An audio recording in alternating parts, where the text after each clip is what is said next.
Hello everyone. So in 1.6 we're going to be talking about calculating limits. Instead of using a numerical or graphical approach, so we're going to be using the actual limit laws. So in section 1.6, it's like the very first thing you're going to see in your book. You will see these limit laws right here. So suppose that c is a constant and the limits as the limit as x approaches a of f of x and the limit as x approaches a of g of x exist, then we're going to have these following limit laws right here. So the first one, you can just read them from left to right. But the first one has a name. It's called the sum law. Then number 2 would be the difference law. And what you can see with the sum or difference is basically you could distribute the limit to each function inside of a grouping symbol, whether it's parentheses or brackets or whatever. But we call the limit a linear operator. It's because it follows the techniques in the algebraic properties of linear functions. So we can go ahead and distribute if you wanted to. Number 3 is called the constant multiple. Let me write this out real quick. Constant multiple law. And C is going to be a constant, which means basically here, let me highlight it real quick so you can see exactly what I'm talking about. If you have a constant that is multiplied times a function, then you can actually extract the constant, put it out front of the limit, take the limit of the function, and then you can go ahead and multiply everything by that constant. Then the next one is going to be the product law. And finally, the last one is just the quotient law. So all these should kind of make sense because we did cover that. I think it's section 1.3, which is like the algebra of functions. This is basically the same thing here. So what I want us to do is first, we're going to do a couple easy problems, and then we're just going to do a decent amount of examples using these limit laws, using a technique called direct substitution, which is exactly what it sounds like. You were literally just going to substitute in and see what you get. All right, so here's our problem right here. I guess we're going to start off pretty simple. The graphs of f and g are given. Use them to evaluate each limit if it exists, or if the limit does not exist, explain why. All right, so for this first one here, part A, we have the limit as x approaches 2 of the quantity f of x plus g of x. So what we have to do here is first, we need to find the limit as x approaches 2, as x approaches 2 of f of x, and then add it to the limit as x approaches 2 of g of x, okay? So if we look at the very first graph, notice this is the graph of y equals f of x, and the second one is y equals g of x. But what we're really concerned with here, what is the limit as x approaches 2 of f of x? So right here is x equals 2. Notice we are approaching from both sides to the same exact y value, so that's going to be -1. So I'm just going to kind of scroll over here to the right a little bit and just write -1 plus. And now we go in the g of x curve and evaluate. Here's x equals 2. And if you notice, we're going from both sides, and it looks like this is going to the y value of +2. And -1 plus 2 equals +1. And that's how you do this. It is literally that easy, okay? So now let's go ahead. Let's do part B. So let me erase my work here. Part B is the limit as x approaches 0 of f of x minus g of x. So we're going to break this up again. As the limit as x approaches 0 of f of x minus the limit as x approaches 0 of g of x. And let's do each one. So the limit as x approaches 0 of f of x. So here's 0. We approach from both sides. So it looks like our output is going to be 2. Minus, now if we look at x equals 0, we got a mistake here. Not a mistake, we got an issue, we got a problem. Because if you notice, as we approach from the left, we're going up there. However, if we approach from the right, we're approaching 1. So these two limits are not approaching the same exact value. So as soon as you see that, you can put a big X through your work and just write does not exist. And the reason, g of x let me be more specific. The limit as x approaches 0 g of x does not exist. Okay? And that would be your reasoning. Like, that's all we need. Okay? Now, for the next problem here, we're going to look at part C. In fact, let me give myself a little bit of space here. I'm going to move this stuff down.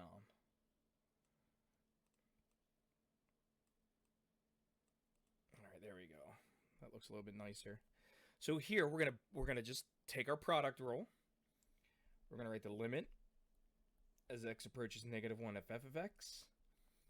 Multiply this by the limit as x approaches negative 1 of g of x. So let's look at f of x first. So here's negative 1 right here. Approach from the left, approach from the right. Looks like we're approaching positive 1. And then we're going to multiply this by negative 1. Let's see here. So here's negative 1. X equals negative 1 on g of x. So approach from the left, approach from the right. We're definitely approaching positive 2. So 1 times 2 is going to be 2. All right. Now let's go ahead. Let's look at part D. So part D, I'm just going to rewrite this and give myself a little bit of space here. There we go. Let me erase my work. So we got the limit as x approaches 3 of f of x in the numerator, and then the limit as x approaches 3 of g of x in our denominator. That's our quotient rule. So let's go ahead and let's see what we get for each one of these. So all the way over here to the right, we got 1, 2. Right here is x equals 3. So as we approach from the left and right, it looks like our outputs are going to be 1. And now for g of x as x approaches 3. So let's see here, 1, 2, 3. So right here is x equals 3. Oops, my marker didn't work. Let me zoom in. Now, if you notice here I'm approaching from the left. Here I'm approaching from the right, so my outputs are going to be 0.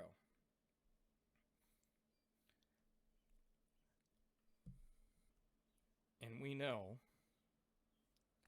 that something like this,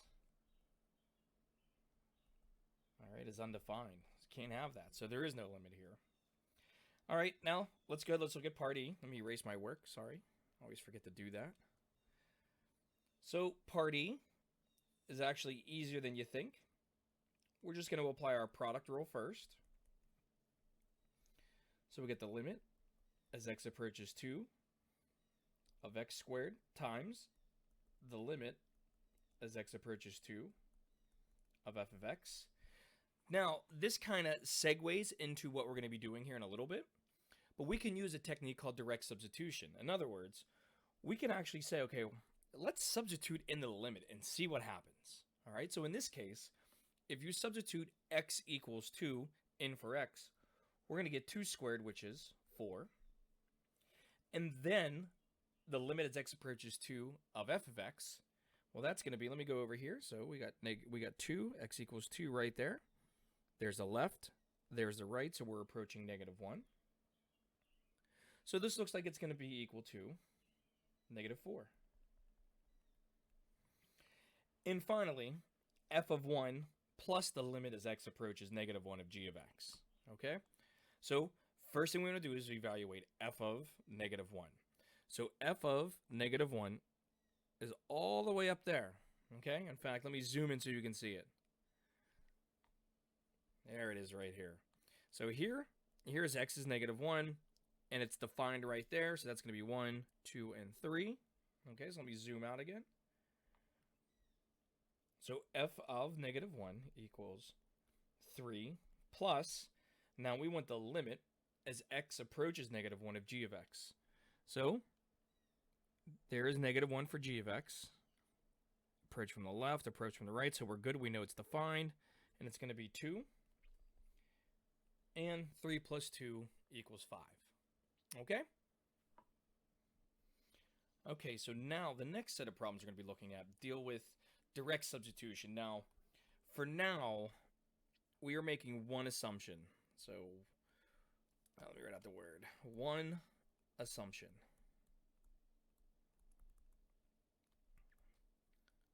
We're going to be saying all functions in which the problems we're looking at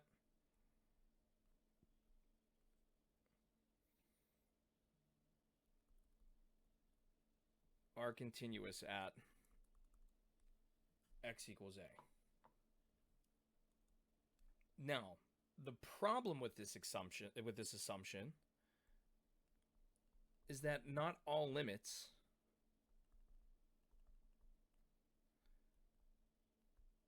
can be evaluated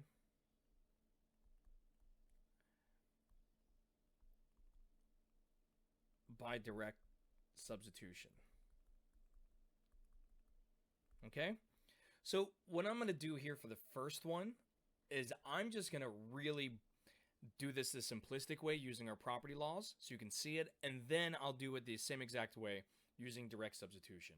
So I'm just stealing this one out of your book because it's really simple.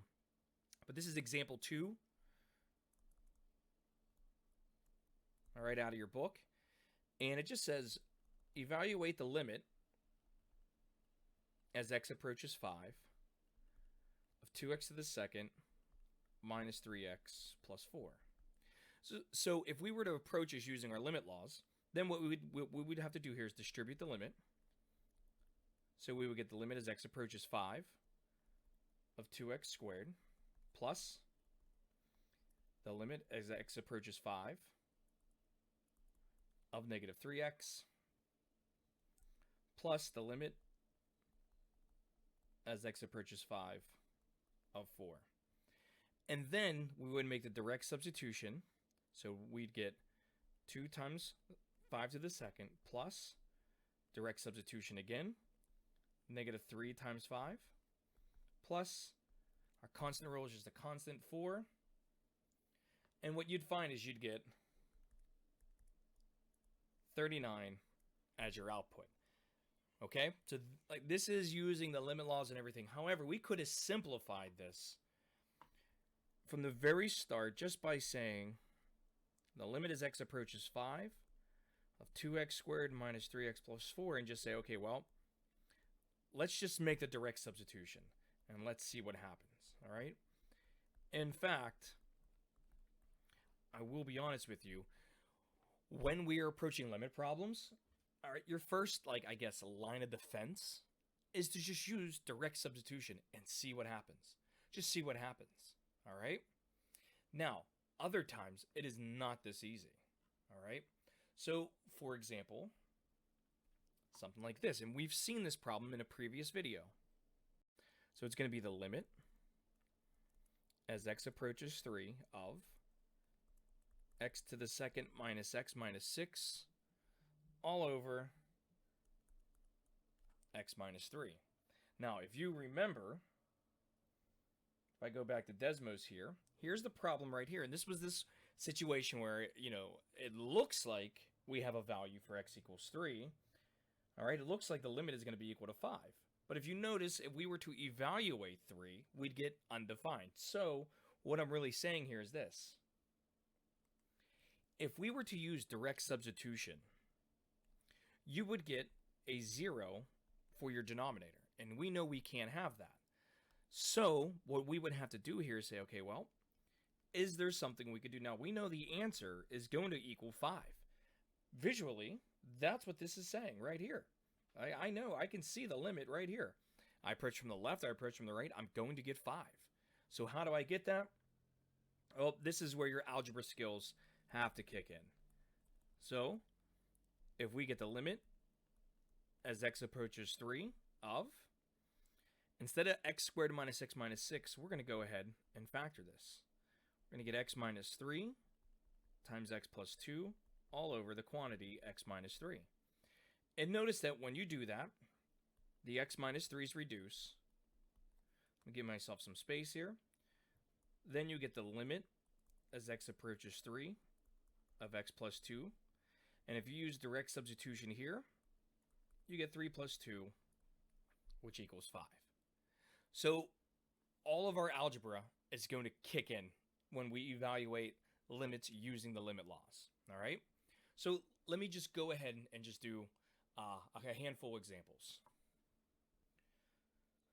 All right, so we have the limit as t approaches negative 3 of t squared minus 9 all over 2t to the second plus 7t plus 3.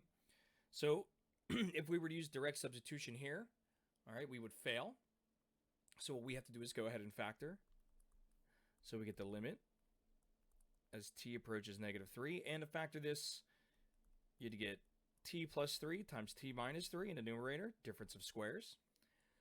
And then in your denominator, you would get the quantity 2t plus 1 times t plus 3. Notice here, the t plus 3's will reduce. So I'm just going to write it underneath.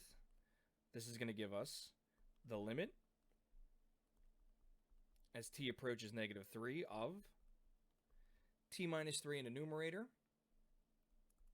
2t plus 1 in the denominator. Now, using direct substitution,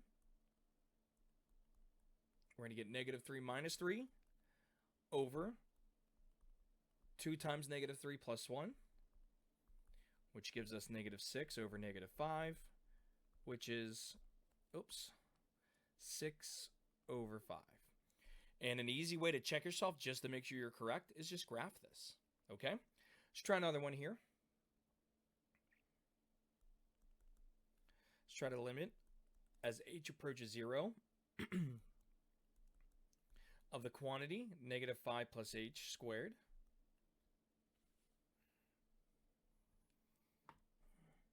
All right, so we get the limit as h approaches 0 of the quantity negative 5h quantity squared minus 25 all over h.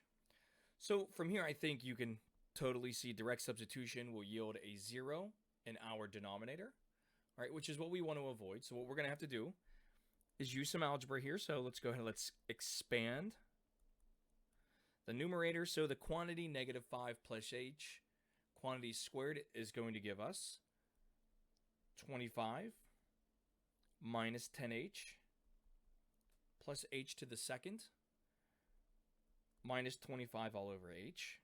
All right, we still have the h in the denominator, so we're going to have to get rid of that. So let's go ahead, let's group like terms. So we get the limit as h approaches 0 of, and I'm going to write this in descending order, h to the second minus 10h all over h, because 25 minus 25 is 0. Next, I can take the limit as h approaches 0 and factor an h out.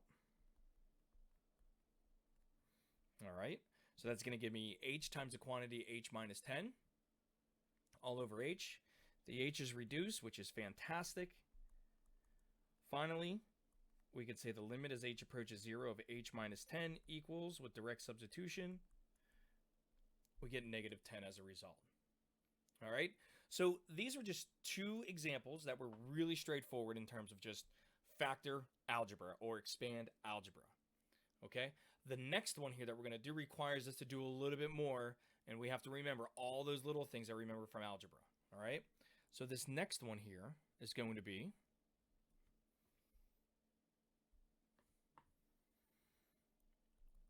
the limit as h approaches 0 of the square root of 9 plus h minus 3 all over h. So if you want, pause the video, see if you can do this one by yourself, and then unpause it to see how you do it. But I will give you this hint, all right? We know with direct substitution, we get a 0 in our denominator. So I know I have to get rid of this h in my denominator somehow. The question becomes, how in the world do I do that? So like I said, if you want to, pause the video, come back to it when you're done, see if you get the correct answer. But if not, you can just go ahead and keep watching. So the key to this problem is just to remember all those little things you remember from algebra class. And one of those things that we did in algebra class with square roots is we did not like square roots in our denominator. We called it rationalizing the denominator. But nobody said you can't do that to the numerator either, because if you remember, like, and I'm just going to write this here, recall, and then I'm going to erase it. But remember, if you had 1 over the square root of 3, okay, and you wanted to get rid of, or not, I don't want to say get rid of, but rewrite this so there's no square root in your denominator, no matter what.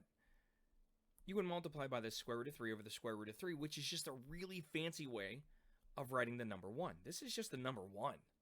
So you'd get the square root of 3 over 3. Likewise, if you had 1 over, let's say, 2 minus the square root of 3, you would multiply by that conjugate. All right, and what you'd end up getting would be 2 plus the square root of 3 in your numerator, and then in your denominator, you'd get 4 minus 3, which is, I won't simplify it, I'll just rewrite it. 4 minus 3, is positive 1, okay? So that's what you would end up getting. Regardless, though, you're still multiplying by a really fancy way of writing the number 1, okay? So what I'm going to do here is this. I'm going to pause the video just so I can erase, and then we're going to apply this same technique. We're just going to rationalize the numerator. All right, so I'm back. And like I said, all we're going to do here is we're going to rationalize the numerator. And we're going to do that by multiplying by the conjugate. And by multiplying by the conjugate, in reality, like I said, we're only multiplying by the number 1. But what's really nice about this is when you multiply by conjugates, you're going to remember that's a difference of squares type situation. So you don't have to multiply everything out. All you have to do is just rewrite this as the limit as h approaches 0 of, and watch how I rewrite this, the square root of 9 plus h squared minus 3 squared all over h times the square root of 9 plus h plus 3. So I'm not going to distribute the denominator. I'm going to leave that the same. The only thing I'm going to do is in the numerator, I know I have conjugates, all right? And hopefully you learned that word back in algebra. And where you should have learned it is when you were learning how to either do difference of squares, factoring, or multiplying conjugate pairs, all right? So you should have heard that word back in algebra class. But if you didn't, just know that conjugates in the upper right-hand corner of your screen always have the same terms, just this sign in the middle is different, that's all. So that's what makes them conjugate pairs. All right, so let's get back to our problem. So we got the limit as h approaches 0. In my numerator, I'm going to get 9 plus h minus 9 all over h times the square root of 9 plus h plus 3. And remember, I didn't multiply out that denominator because in order for me to reduce things, everything has to be factored. Now, if you look at my numerator, and this is awesome, we get the limit as h approaches 0. And if you look in the numerator, 9 minus 9 is 0. So you're left over with an h over h times the square root of 9 plus h plus 3. Finally, the h is reduced. So I get the limit as h approaches 0 of 1 over the square root of 9 plus h plus 3. Direct substitution is going to give me 1 over the square root of 9 plus 3. We know the square root of 9 is 3, and 3 plus 3 is 6. So the answer here is going to be 1/6. So I hope this made sense, okay? And I can guarantee you this. You will see a problem like this on the homework. You will see a problem like this on the test, all right? Because it is a very straightforward, I don't care what university or what college you go to in the world, you see this type of problem. Because it really tests, do you understand, number 1, direct substitution. Number 2, do you remember all that algebra stuff that we need you to remember for the more complicated problems later on? Now, you may run into a situation where you can't evaluate the limit the way it looks. What I mean by that is this. Let me show you this problem right here, okay? So we want to evaluate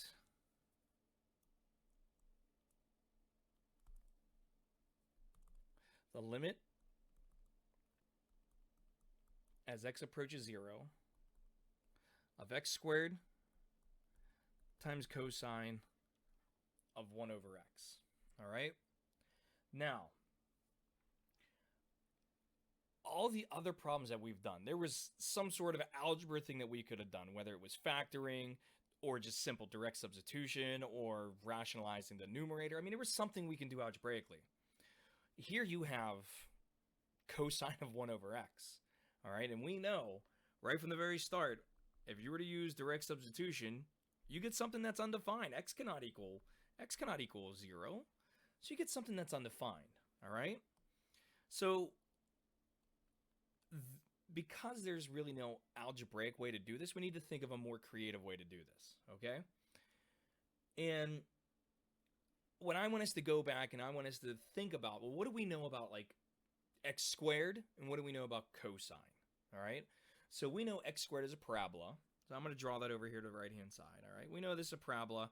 It's defined everywhere, and even a limit as x approaches 0 of x squared is going to equal 0 because when you approach from both sides, you just get to the vertex, all right? So that for us is okay, all right? We need to think about cosine. Now, cosine looks something like this, all right?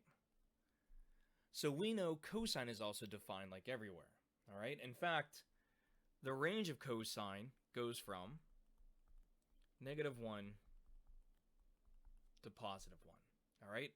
Now, our function doesn't have to just have x in the cosine, but as long as we can avoid x equals 0, what we can say is that, excuse me, the cosine of 1 over x is also defined in between these two things, all right? So as long as we avoid x equals 0, we're going to be okay, all right? But it's okay for us to ignore x equals 0 here because we are taking the limit, and we know that limits don't care about what's actually going on at the actual point in question. So remember, limits allow us to approach a value, not, oh boy, you're testing my spelling skills here, not at the actual value. The word I was going to try to spell is necessarily, and I was like, nah, I'm not going to do that. It's a Sunday night, or it's a Monday night. I'm not going to attempt it. Anyways, let's go back. Let's recap what I'm saying here. All right? I'm going to highlight as I'm talking so you know what I'm talking about. First, cosine of x is defined between -1 and +1. All right? We know that from the graph of cosine. All right? Second, as long as we avoid x equals 0, we can say the same exact thing for cosine of 1 over x. And the reason why we can say that is because limits allow us to approach a certain value, meaning that we don't have to be at the actual value. We can be a little bit before it and a little bit after it. All right? Give me 1 second here. I'm just going back to like my markers and everything. Now, if the above inequality right here, I'm going to circle it. So if this inequality holds for our cosine of 1 over x, then what we can do is we could just multiply everything by x squared. And look what we actually get. We get -x squared, which is less than or equal to x squared times cosine of 1 over x, which is less than or equal to +x squared. In other words, what we're doing here, all right, and this is going to be the name of the technique that we're using, we are, special word, squeezing x squared cosine of 1 over x between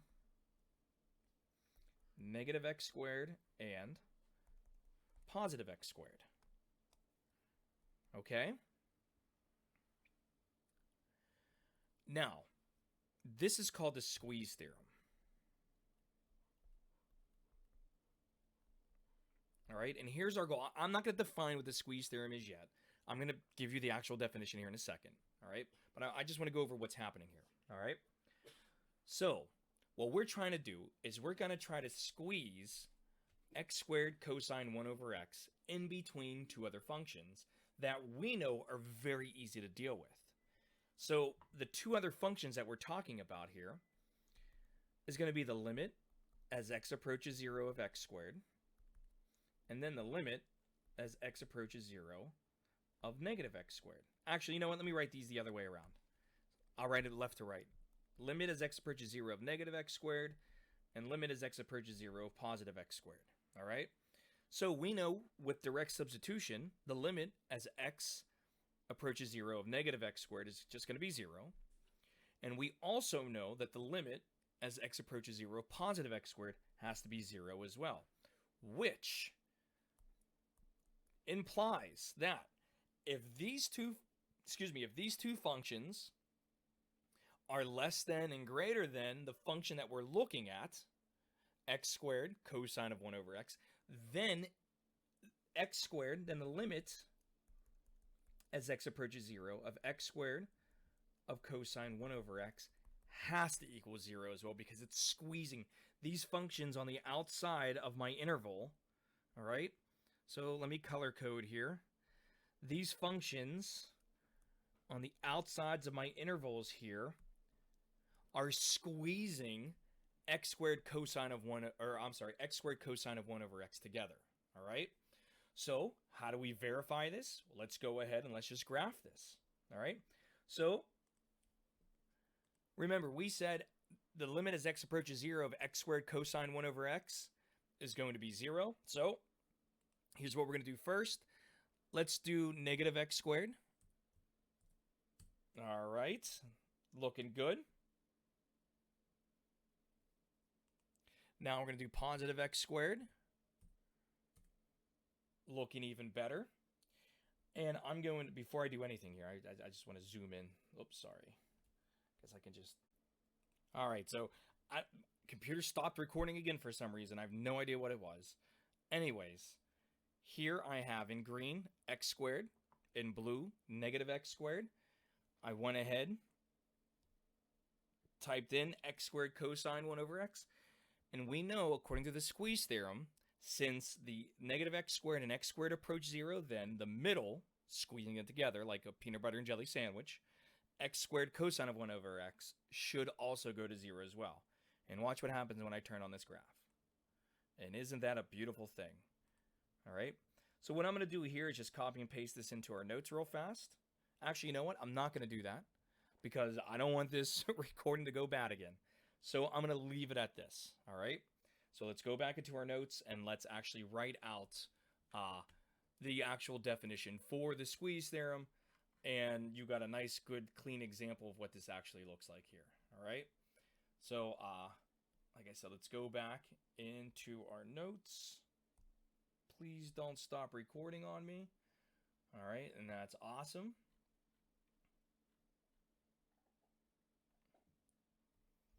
And here's what this Squeeze Theorem is defined. Oops, wrong marker.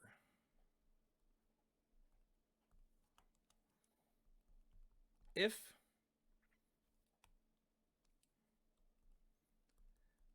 f of x is less than or equal to g of x, which is less than or equal to h of x, when x is near a, except possibly at a, meaning you don't have to be at a, you can be infinitely close.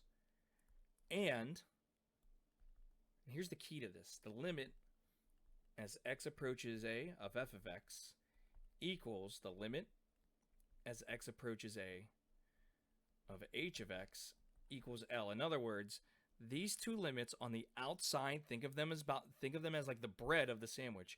They both have to approach the same exact limit.